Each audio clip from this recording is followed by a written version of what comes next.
all that jazz. But deep down, I've always had this huge dream of starting my own thing. Imagine having something that you built from scratch, something that's totally yours. That's what I wanted more than anything. And finally, I felt like the stars were aligning, and it was my moment to shoot for the stars. So a few months back, I was like, this is it, it's now or never. And I decided to quit my job and pour all my energy and time into making my dream a reality. Now, about the money part, because starting a business isn't exactly cheap. Luckily, I had been saving up for a rainy day, and by the time I decided to quit my job, I had a nice little nest egg set aside for this very purpose. I had been toying with the idea for around half a year, and I was pretty set on making it happen. Plus, I thought it would be super cool to have my parents on board as investors. My dad's a pro when it comes to business. He's been in the game for years, running a car dealership with my uncle, and my mom, she's the brain keeping all their finances in check as their accountant. With their know-how and backing, I was pretty confident that I could pull this off. So, at a family dinner, which now feels like it might have been the wrong time and place, I pitched my idea.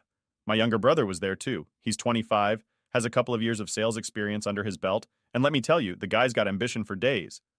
Anyway, a couple of weeks after I shared my big plan, he comes out and says he's also looking to start his own business and he wants in on the parent investment train too. I honestly thought he was just pulling my leg at first. But no, he was dead serious. He even quit his job, saying that seeing me take the leap inspired him to go after his own business dreams. Part of me was like, really, dude? I was a tad annoyed, not gonna lie. But then I figured, hey, it's not like we're going into the same line of business or anything, and his doing his own thing shouldn't really affect what I'm trying to build. So, I tried my best to just let it go and not let it bug me too much. After all, the whole point of going after your dreams is to do what makes you happy, right? And if this is what he wants, then I guess I should be all for it. I totally was wrong, and I didn't even realize it until way later. Here's what happened. A few weeks after my brother dropped some big news, we were all sitting around the dinner table again, and my parents dropped a bombshell on me. They said they had enough money to help out with starting a business, but only enough for one of us. And guess what? They decided they would give that chance to my brother, not me. The kicker? My brother suddenly wanted to jump into the real estate game, which is exactly what I had been planning to do. But here's the thing. He didn't know the first thing about real estate and had never even shown any interest in it before I shared my own dreams of starting a business. I was super upset when I heard this from my parents.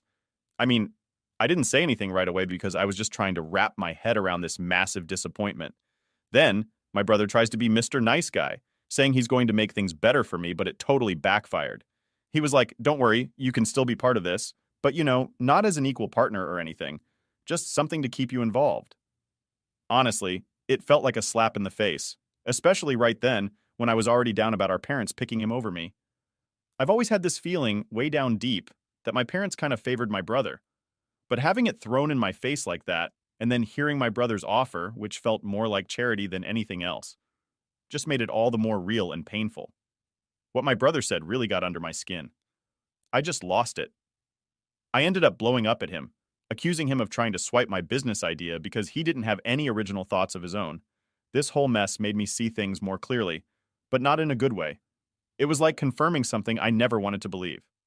My brother trying to console me in a way that felt more insulting than helpful was the last straw.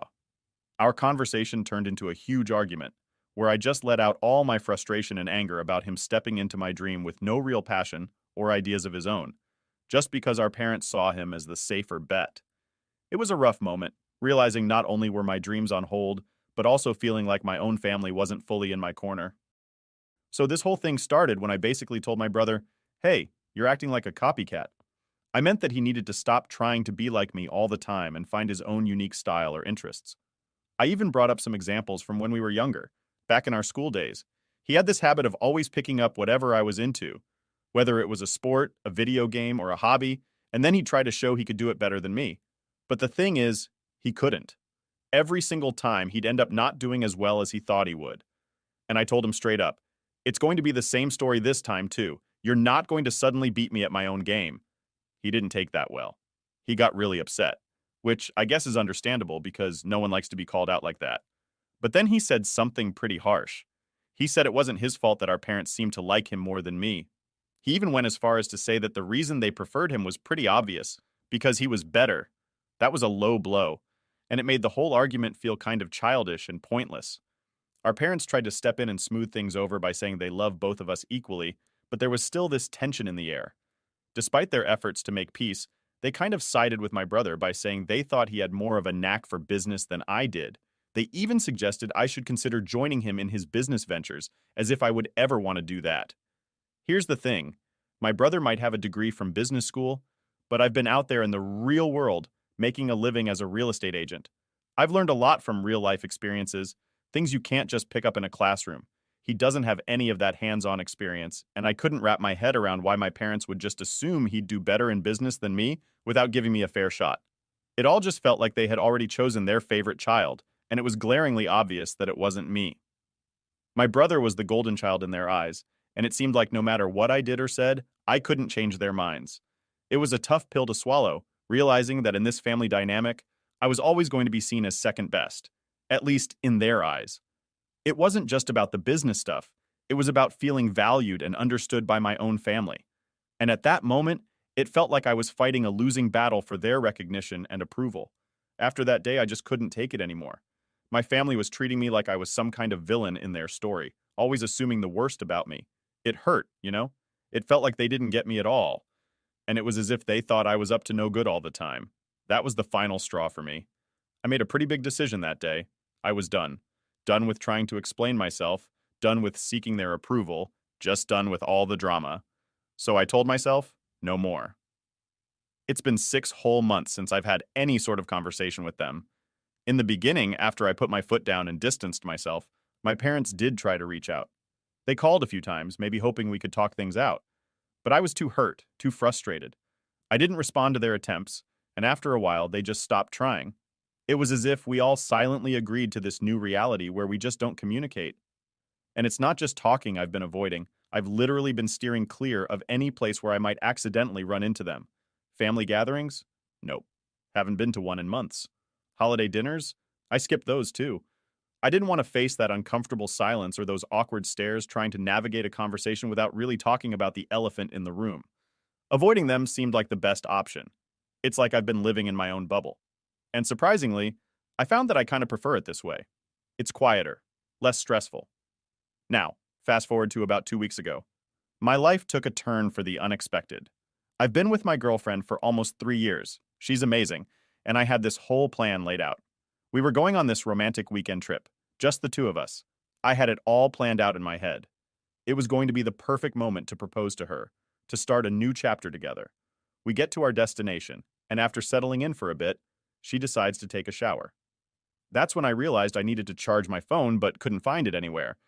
I figured I must have left it at home, which was a bummer, but not the end of the world. I decided to use my girlfriend's phone instead since it was already plugged in and charging. But here's where things got really weird. When I picked up her phone, I noticed she had a bunch of new messages. Curiosity got the better of me and I saw that the texts were from my dad. His name was right there on her screen. That stopped me in my tracks. Why would she be texting with my dad?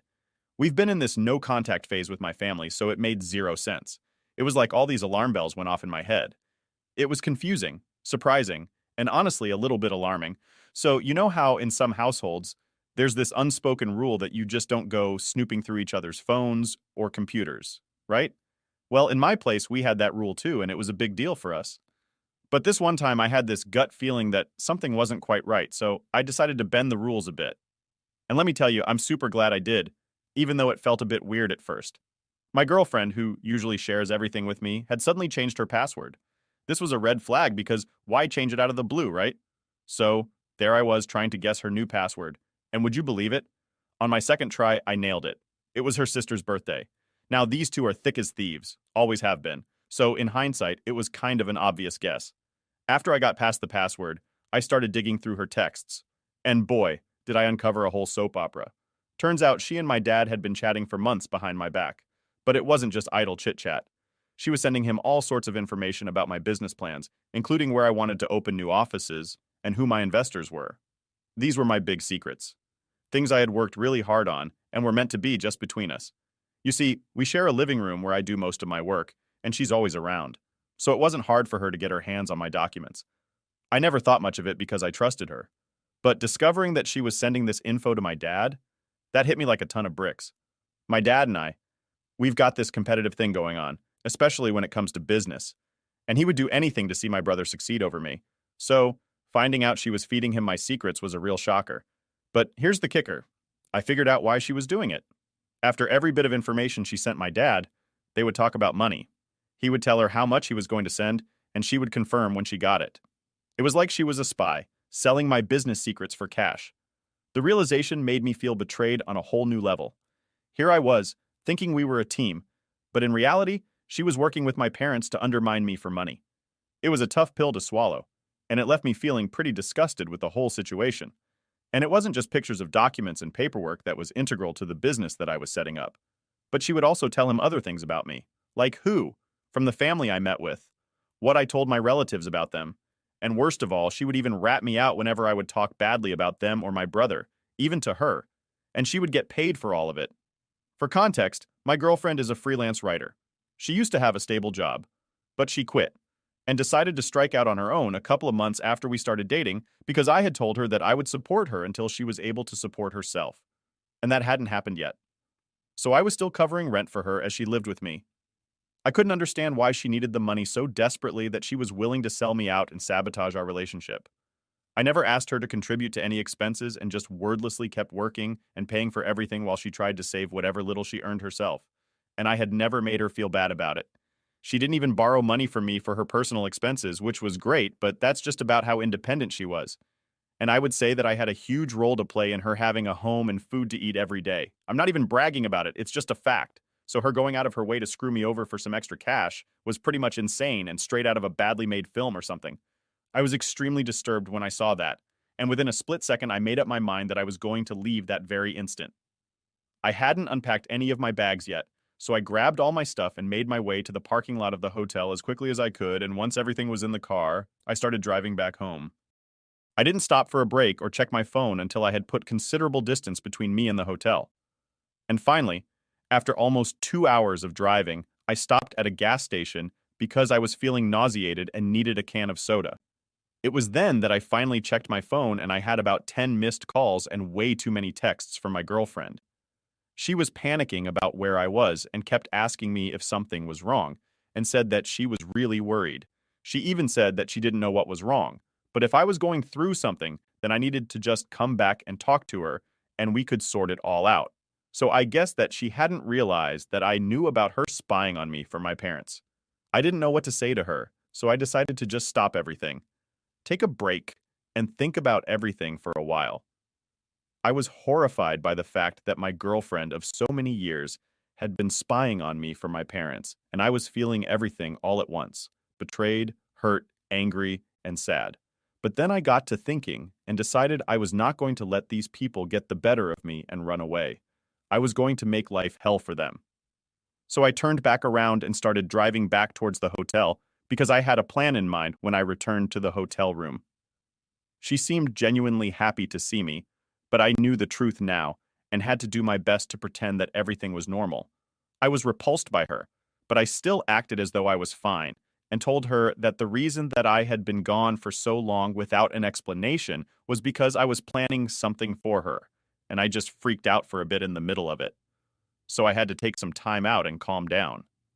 She seemed confused until I went down on one knee and told her that I wasn't freaked out anymore and that it was the thought of spending the rest of my life with her that really helped me make sense of things. And now I knew that I was doing the right thing. She was really happy and accepted instantly, which just makes me think about how it's so insane that while she was stabbing me in the back all along, she was still more than happy to get married to me. After that, I told her that I wanted to reconnect with my parents, to share this news with them since I'd had enough of our feud. I told her that I didn't want to get married without my family present, and so I thought that it was in all our best interests to just bury the hatchet, just to see how she would react to it. She seemed a little put off by what I said, but recovered within seconds and told me that she believed that it was a great idea and encouraged me to make amends with them as soon as I could. So I texted them right after we got engaged while she spoke to her family and told them about us. They didn't reply for a day, but on the next day of our getaway, I received a text from my father saying that he was happy that I had chosen to apologize to them and make things right, and that they would love to be a part of my life once again. Once that was done, I started making arrangements for the engagement party right away. I told my girlfriend that I would plan it all myself because I wanted it to be a surprise for her, to make sure that she didn't get in the way of anything. One of my friends is an event planner, and I got him involved. I hosted the party at my house and invited everybody that my girlfriend and I knew, including her family and her friends. It was a lot of hard work, but I managed to keep everything a secret from her until the very last moment. And I definitely did take her and my family by surprise. On the day of the party, once all our guests had arrived, I decided to make a speech and toast to our relationship. I thanked her and my family for everything that they did for me at first. And then I went on to the big reveal and told everybody that I knew what they had been up to for the last couple of months, and I made sure to make the speech as humiliating as possible. I call my girlfriend a sellout, and I call my parents even worse names. But I had the best insults reserved for my brother, who I believed was the root cause of all of this. And I told him that even though he had access to all my business ideas now, it was just kind of sad because not even his own parents had any faith in him. And in spite of being the golden child, it really got him nowhere since he still had to rely on me to become successful. All of them were pathetic, and I wanted to make sure that everybody in our lives was aware of it now.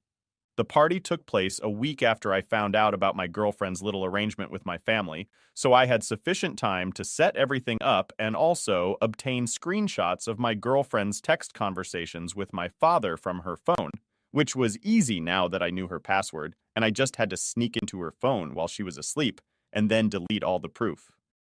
I had booklets made out of those screenshots that I have collected and had them distributed out to each guest individually. After the speech, just to prove how spineless and psychotic everybody involved in this was, all our guests was stunned, but nobody was more shocked than my family and my girlfriend. She actually left the room crying and refused to come out until everyone was gone.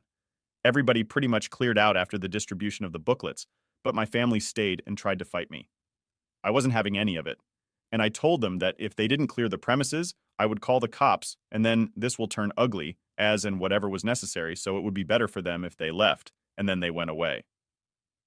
They were probably afraid that if this turned even uglier, then it would be hard to save face among their relatives who had heard everything. And this definitely would become the talk of the town in the next couple of days, so they didn't want any more trouble. I didn't hear from my parents after that, but I did have to talk to my girlfriend that very night. She did leave after the party and has moved back in with her parents, but not before she tore into me that night and told me that I was a horrible human being, so putting her through that. She told me that the only reason she was doing that was because she needed the money to fund her little sister's education. Since she was about to start med school a couple of months after she graduated, and her sister's still in high school. So that checked out. But I asked her, why didn't she just ask for the money from me? And she told me that she was too proud to do it. And when my father offered to give her money in exchange for information on my business and other dealings, she didn't think it through and just accepted it. Apparently, my father had told her that he wanted to know about this because he wanted to help me with the business, but since I wouldn't speak to him, he had no other way and had to resort to these tactics. It didn't even occur to her that he might be using all that information to help my brother instead, even though she knew about the problems that we had been having and admitted that she had been very stupid not to think this through. But then she turned it around and told me that while what she had done was horrible, what I did was nothing short of psychotic either. She finally figured out that I had known about what she was up to right from the day of our proposal itself. And she told me that I should have just broken up with her that day instead of coming back after driving away just to screw with her and my parents and humiliate them in front of so many people. It was already a given that we were no longer going to be together anymore. But before she left, she told me that she was glad that I'd shown her my true colors because she was about to tell my father that she couldn't spy on me for them anymore and that she was going to call it off after our engagement. And that was the last conversation that we had before she left, since the night of our engagement party. I haven't spoken to anybody and haven't done anything apart from just going to work and coming back home. I thought that the party and humiliating them would make me feel better about everything, but it really doesn't. And I feel like she did have a point about me coming off worse in this scenario, because what I did was actually pretty psychotic, and I feel bad about it. So Aota for throwing my girlfriend a party just to humiliate her. Update 1. Hey guys, so this is going to be a short update, but it's been 2 weeks since my ex and I broke up, and today she came back to grab a couple of things that she had left behind. We didn't talk to each other at all, and the whole time she just pretended that I wasn't even there. which was hurtful, but it was well deserved. She did something incredibly insane and gave me trust issues for life, and I humiliated her in front of all her friends and her parents. So I guess it's fine now because we can just call it even. It's still going to hurt for a while, but I don't think I can do anything to help it now. I don't owe her an apology, that's for sure. So thank you for all the help and advice, you guys. I guess it worked, because at least I feel better about myself now and about my parents. They still haven't talked to me, and I feel like it's for the best. They already have all my business plans and ideas, which sucks, but there's not really much I can do to help the situation now that the damage is already done. The most that I can hope for is that my brother does the decent thing and doesn't utilize any of it, which seems unlikely because he is human garbage. And also, after the way I humiliated him at my party, I don't think he's going to want to hold back. So, things are looking pretty bleak for me right now on the business front, at least, but I hope that I get through it somehow. Update 2. Hi, everybody. It's been almost a month since the last update, and I finally embarked on a new business journey today. I know it takes time to set up a new business, but I'm already really excited to finally work and do something that I really enjoy. All the planning and hours that I put into this has finally become fruitful and come to something. And this also means that I have something to take my mind off of my ex. I know that she did me dirty, but that doesn't mean I can't still miss her and do good times that we had. I'm in therapy right now, and I'm trying to work through all the trauma and just process my feelings about everything in general. It's kind of difficult, but now that I have my job to look forward to, I feel like things are going to start looking up for me now. Still no news about my brother or what he's up to, but if I have managed to establish my business before him, then that means that I have a head start and I have to make the most of it, so my fingers are crossed. Update 3. So I recently learned that my family is moving away because my brother is going to establish his business in a different state altogether, since he doesn't want to be rivals anymore. I heard this right from the source because he told me all about it in the really long email and made sure to mention that he was sorry that I wasn't mentally stable enough to deal with my emotions, like any normal rational adult, and thought that it was okay to throw parties and humiliate people just because I was bad at confrontation, and I just wanted to be the center of attention for once, even though I had no qualities that would justify it. But he wished the best for me and hoped that I would stay away from him and our parents. Now it's been almost 3 months since the night of the engagement party, and I think I'm finally beginning to deal with it and process everything a lot better than I was back then, so that's great. I also heard that my girlfriend was finally going out on dates with other people. Now I was out and about like usual, so I guess everybody's moving on and so am I. My business is done all right, and with time, I'll be fine again.